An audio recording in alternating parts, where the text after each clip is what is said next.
আমরা কালীবাড়ি এই ফিটে উৎসবটা 2018 সাল থেকে আজ এই 9 বছর আমরা পদার্পণ করলাম।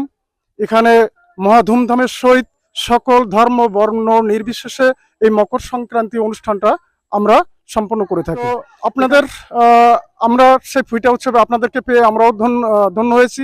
বুড়িরডাঙ্গা আমাদের সার্বজনীন যে মন্দির পরিচালনা পরিষদ আছেন, যেমন এবার আমি আছি সভাপতি হিসেবে।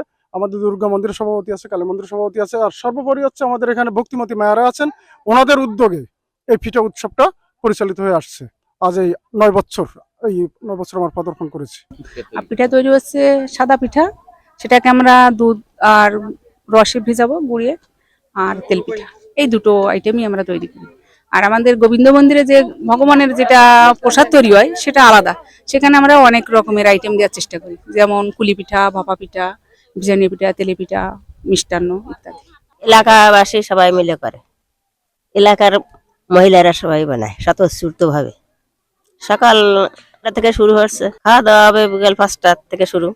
সকাল থেকে পিঠাগুলো শুরু বানাতে বানাতে ওই 4টে বাজবে, তারপরে আবার 5টা থেকে বিতরণ শুরু হবে।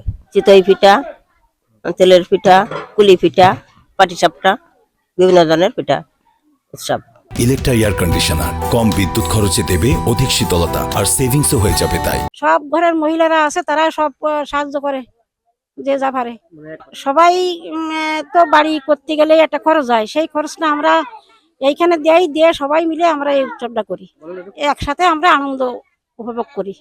এই অনুষ্ঠানটা করতে খুব ভালো লাগে, মানে সবাই একসঙ্গে আনন্দ লাগে, মজা করে অনুষ্ঠান উৎসব করা হয়। যত দিন যাচ্ছে তত আমাদের আরো সদস্য বেশি হচ্ছে, সব জায়গাতে আসে। এই বছর খুলনায় ওই বিএল কলেজে তো আসবে, তারা জানাইছে 1000 লোকের সমাগম হয়।